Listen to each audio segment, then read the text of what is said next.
Entertaining and informing for 75 years. Thank you for the opportunity. 1290 WHKY.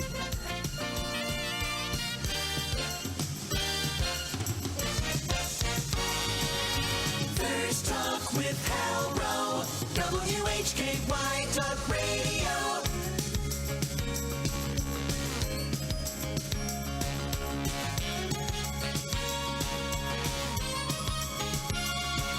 Good morning. Welcome back to First Talk with Hal Rowe on 1290 WHKY Talk Radio for the Greater Hickory Metro. We're going to talk this morning about an event that's coming up to help the Helping Hands Clinic. It serves the Caldwell County area. You'll find out about the event and about the Helping Hands Clinic from Deborah Filyaw. She is the Assistant Director of the Helping Hands Clinic, as well as from Deborah Venti.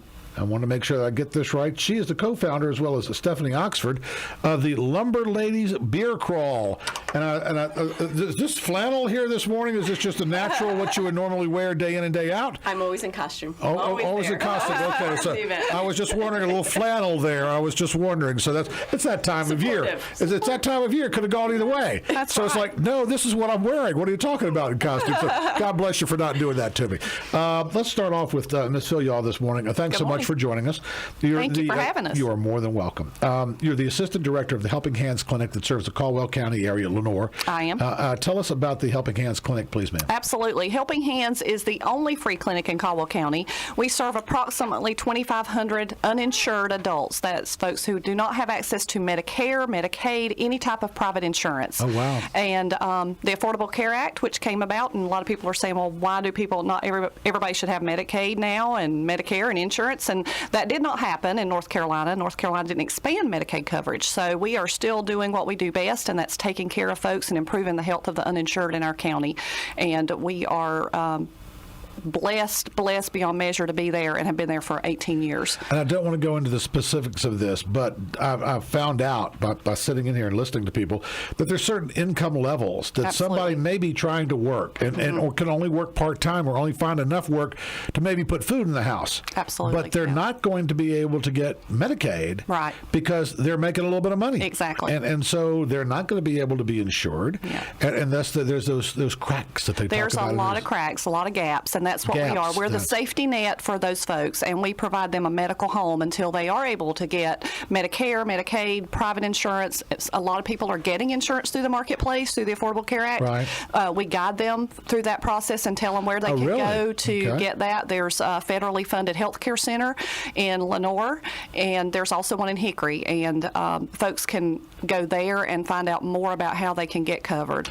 Now, the Helping Hands Clinic has been there for 18 years. Nearly 18 years. Are you originally from the Lenoir, Caldwell County area? I am a Caldwell County girl, absolutely. So did you grow up hearing about this and finding out about this and decided this was something like you'd like to become involved with? Tell me about your personal involvement with the Helping Hands Clinic. With Helping Hands, I've been a volunteer there since we opened the doors 18 years ago. I was working for our community hospital, Caldwell Memorial, and doing some financial social work, and they asked me to become a part of that and screen patients for income, as we were talking about, making sure they qualified. Right. I did that for many years, and a position came available as a program manager, and they let me join the staff, and I have been very blessed, and it's been the best job I've ever had. Well, now tell me about how the clinic works. You said they're providing health care for those. Give me the level of health care. Do you have actually physicians? Do you refer to physicians? We have one full-time medical provider. We do a mid-level, and we just hired a new physician assistant, Jillian McCallum, and she's coming to us from South Carolina, and we're thrilled to have her. We have a new executive director, John Francis, who joined us. Both of them joined us yesterday. Okay. We provide primary medical care and chronic disease management. We also have a pharmacy on site, so we provide about 25,000 prescriptions per year at a tune of anywhere from $2 to $6 million in medications, and we obtain those through the patient assistance program. And what that means is there's many drug companies who provide free medicines to folks who are low income. So we see on the TV commercials, if you can't afford your commercials, talk to AstraZeneca and they'll try to navigate that system yourself. And if you're or someone who has, a lot of our patients don't even have a high school degree, so they're struggling to navigate those systems, and you got to call in and send in paperwork and a tax return, and a lot of them don't even know what a tax return is. Unbelievable. They'll bring us W-2 forms. So we do all that paperwork and legwork for them and get their medicine shipped to the clinic for free, and then they come pick them up every month just like a regular pharmacy. Primary care, help me with that, because I think that, and I want to talk a little bit about chronic disease management, but help me with primary care and some of the services provided there. Basic labs, basic X-rays, annual visits of high blood pressure. If we have patients who come once or twice a year just to have their labs and make sure that their blood pressure's under control. Then we have diabetes patients who. And that's more the chronic management. Exactly. People who have diabetes, people who do have chronic hypertension, and they have these conditions that, if managed properly, can keep from going to an emergency room, can keep from winding up in a very desperate situation simply by the management and the drugs over a period of time. And then as far as just primary acute care, we do strep throat, sinus infection, urinary tract infections. We have one. You can come in one time.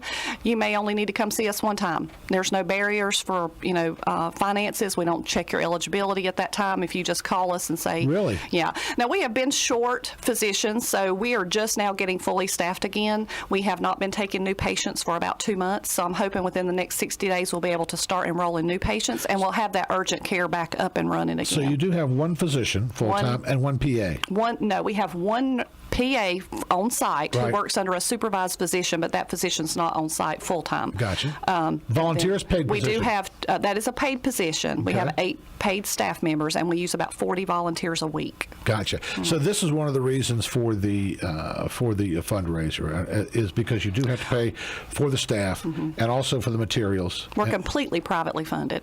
No government assistance at all. No government assistance at all? No government assistance at all. Okay, now tell me a little bit about the funding, and I don't want to get too much into this, but grants from different grants, foundations, businesses. That's what I was looking for here in North Carolina, right? And our biggest target audience is individuals.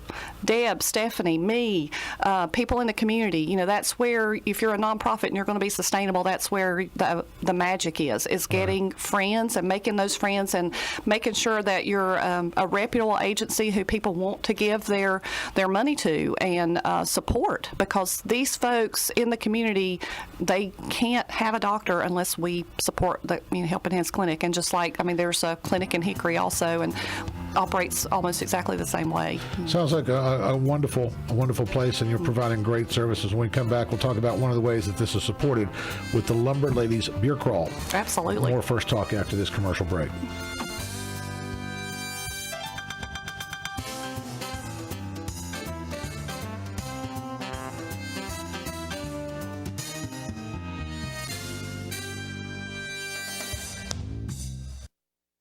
Stay tuned. The Rush Limbaugh Morning Update is straight ahead.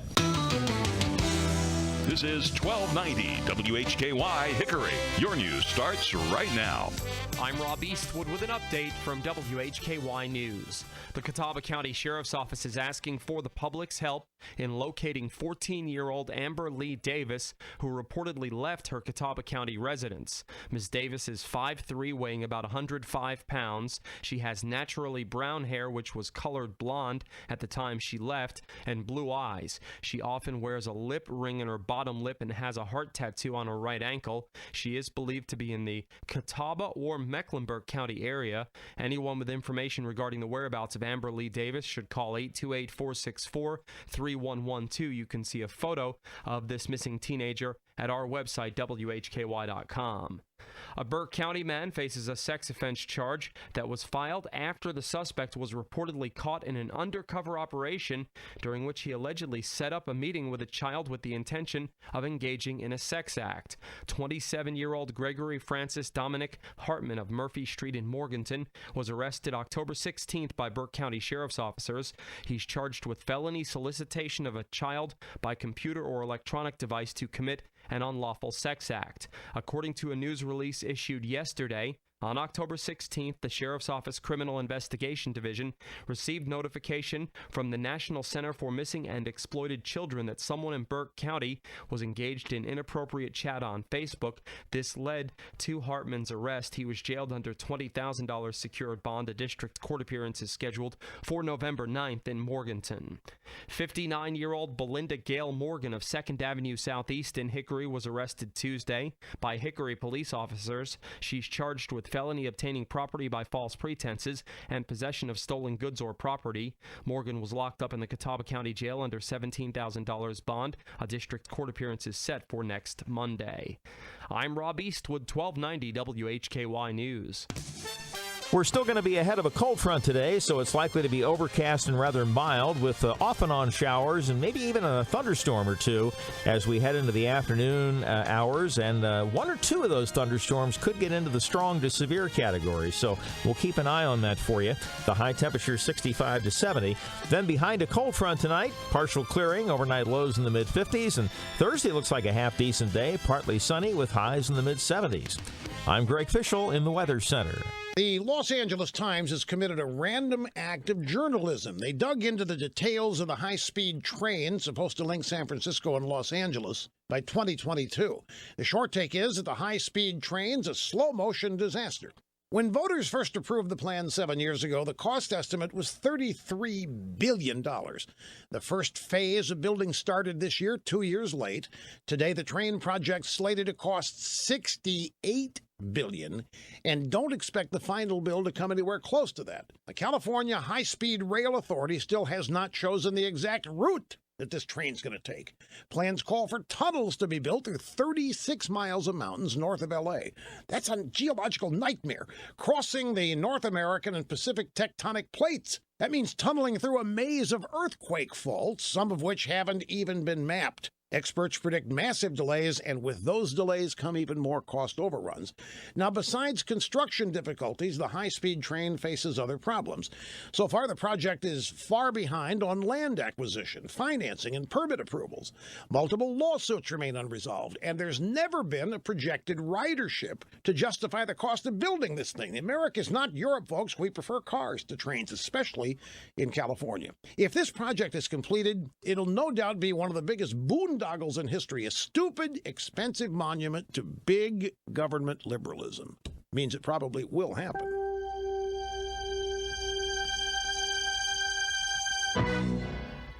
You know the story of Hansel and Gretel. Hansel left breadcrumbs on the trail so they could find their way back home. Well, that's what you do when you use public Wi-Fi or when you shop online. You leave breadcrumbs on the trail for someone to possibly steal your identity and take everything you own. LifeLock uses proprietary technology to detect signs that someone has picked up your breadcrumbs. And unlike free credit monitoring services that only alert you, they have a dedicated resolution staff to help clean things up if all of those breadcrumbs get messy. Now, no one can prevent all identity theft or monitor all transactions at all businesses, but with LifeLock, you can keep doing the things you do and feel better protected. Plans start at only $9.99 a month. Call or visit lifelock.com now. Use promo code RUSH. That's RUSH. And save 10% on your membership. Call 800-440-4833. LifeLock 800-440-4833.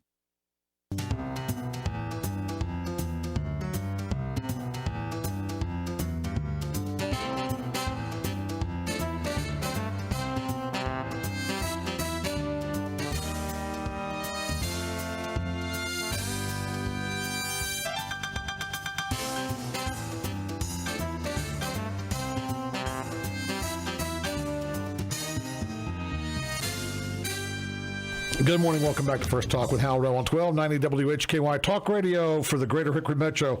The Lumberladies Beer Crawl. We're going to find out about that this morning.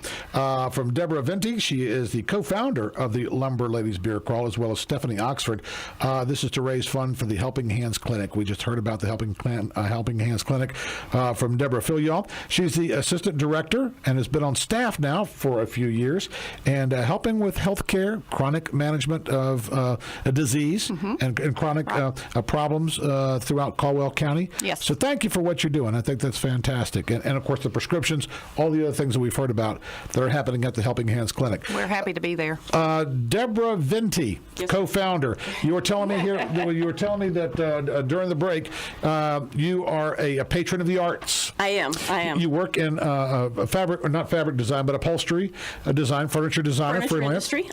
I do. I've been consulting with fabric mills for the past 8 years and furniture merchandising, high-end, contemporary, metal companies, every aspect of the furniture industry. Right. But I also own 2 small businesses downtown, and that's where all of us have connected and become really good friends. And because the arts in Caldwell County are so important, they're just exploding. We have beautiful sculpture downtown. Oh, your sculpture's been part of Caldwell County and the beautiful park Amazing. for a number of years. And our arts council is so important. I had a big, huge building downtown, and I used to own a bookstore and a coffee shop. And so when we closed that a couple years, I had it, and I looked at it, and I started thinking about space.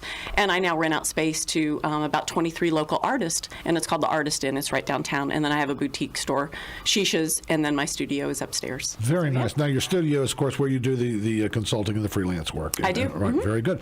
Also, Stephanie Oxford, the other co-founder of the Lumberladies Beer Crawl. You are, help me with graphic design, marketing. Help me with your area. It's marketing, right? It is. I specialize in digital marketing. Digital marketing. Okay, very good. And what is that? Help me with the digital marketing. What does that mean? Anything that's not printed. Okay. A lot of social media marketing for small businesses primarily. We also can help with content for websites or blogs. Right. We just help small businesses optimize the different platforms that they could utilize to their best efforts. Very good. Now, tell me how this came up, because from what I understand, and I knew this was going to be going south pretty soon, because I asked smart one's done talking now. It's Stephanie and Deborah. I asked you, I said, so you like beer, and you don't. No, unfortunately, we don't like the beer. But Deborah Filial likes the beer. We like the wine. I do like the beer. We like the wine. All right. We actually were. It's a sacrifice, really. We're willing to make it to support our friends. Because they love Helping Hands, they're willing to make a sacrifice for us. Gotcha. So it's not the wine walk. No, it's That's not the coming up, wine because you walk. told me that there was That'll be our next event. next event, but it is a Lumberladies Beer Crawl. It happens now. This is going to be at different locations. Yes. Okay, so and it's good that so you're both going to lay off the beer during the crawl, right? Well, first of all, Right. it gives you a reason to dress up. Right. Well, We're all about dressing We're up. all about the dress up. Okay. And It does include flannel shirts. You can bring your own if you want, but we do have a stockpile of flannel shirts, and you will Nice. get your beard. And you will get a beard. And you'll get a beard, right? Okay, I see this here on the flyer. So you're gonna let people know, in full disclosure, you did not wear a beard this morning. I did not. Okay, very good. But there's going to be beards. There's going to be flannel shirts, because it is the Lumberladies. How'd you come up with Lumberladies? Well, we actually got the idea. Deborah had tickets to the John Cougar Mellencamp concert this summer, and I was the recipient of the extra one. And so as we were socializing in downtown, I noticed a flyer for a similar event in Charlotte. Right. We had to fine-tune the details to accommodate our wonderful town. Right. But we left not only having a good dinner and a good time at the concert, but with a great idea to have some fun. Very nice. Yeah. So it's the Lumberladies Beer Crawl. Where does it start? Well, we're going to start at 1841, which is our lovely cafe downtown. Okay. We're going to do our registrations and sign-ups. People will kind of come in. It's a floating time throughout the whole evening, but that'll be our home base, is the 1841 And that's about 4 cafe. o'clock to 6 o'clock. Correct. Or 4 o'clock to 6 o'clock floating. You can show up whenever, and then you're going to move after are. that. Okay. And where does that move to? We had a little bit of a scheduling change. We'll update. So we'll probably move next to Lowe's Brewery. We have our own brewing company in downtown. And we'll hope to do that about 5 o'clock. We're hoping we'll be down there around 5:30 at Lowe's. Okay, very good. Yeah. So we're kind of keeping it fluid. It's just kind of, as we get closer, okay? And as wonderful as Lenoir is, whether we are at 1841 Cafe or the Lowe's Brewing Company or Howard Brewing Company, we're all a block away. You'll find us. That's You'll right. see our beards. I don't think that we'll be able to miss us. I don't think Everyone will know where we are. Yeah. So Howard's Brewing is involved in this as well. Yes. Correct. Because what I'm seeing here is kind of changed around a little bit. Okay, so but just come down. Start at the 1841 Cafe. Correct. Yes. And that's located right in downtown? Downtown on Main Street. Main Street, okay. Now, it's a $25 donation. Yes. And that includes, this is nice, it includes your beard. Yes. And flannel shirt. Your flannel shirt. Okay, very good. So, well, there you go. You got your $25 back on that. We've had every thrift shop saving us flannel shirts so that, and of course some people say, oh, I have my own, I want to wear a special, that's fine. But if you don't have a flannel shirt or you decide to join us at the last minute, we got you covered. Very good. Now, this is open to ladies and gentlemen. Correct. Okay, I was going to say, it says Lumberladies. Yeah, we won't exclude the guys if they, if they've got $25 to give me for Helping Hands Clinic. I was going to say, you're going to want to make sure that everybody's got $25. That's right. You don't want to make it exclusive. No. It can be anybody. But guys, if they don't have a beard, can they get a beard as well? We will have beards for non-bearded gentlemen. For non-bearded gentlemen. Okay, very good. This will all support Helping Hands, of course, beards, flannel, and beer. Now, help me with the $25. Will this include a little sampling cups? Do we buy our own beer? You'll pay as you go. Pay as you go, Each of okay. the places will have varying specials. Yeah. Yes. So the money directly goes to Helping Hands to help them, and you can spend as little or as much as you want at each of the locations. And if you're not a fan of beer, if you don't like beer, you can simply go to one of the locations and say, maybe I'd like a glass of wine. They all Yeah, but I'm going to have them put my wine in a pint glass so I don't look dumb. Wine in a pint glass. I'm not so sure that's a good idea either. Maybe fill that up like quarter of the way, Like I've already had plenty. I've got a beer stein. There you We go. absolutely will make sure we thank each one of those places. They have been awesome to work with us. They're all great friends, and we are so blessed to be in a small community where, 1841, Howard's Brewery, and Lowe's Brewery are all just very supportive of Helping Hands Clinic, and we appreciate them opening their doors to us and offering specials. And Howard's is donating $1 for every pint that night. The whole time they're open, I think they open at 5 in the afternoon on that Saturday. So anybody that comes in, not just the Lumberladies, but they're donating $1 for every beer. So everybody come to Howard's, drink a beer, $1 goes to Helping Hands Clinic. And I'm sure there'll be live music. There's always a lot of things going on downtown Lenoir. We're going to play cornhole at the end. We're going to go back to 1841 and in there. So Okay. And this happens Saturday, November 7th. Yes. Starts around 4 o'clock. And goes to, it says here 10 o'clock, but I'm guessing just after meeting you all and then talking with you all this morning and hearing about the actual event, I'm thinking that's just a guesstimate. Yeah. That's a good guess. It's whenever Vicki and Rebecca run us out at 1841. Gotcha.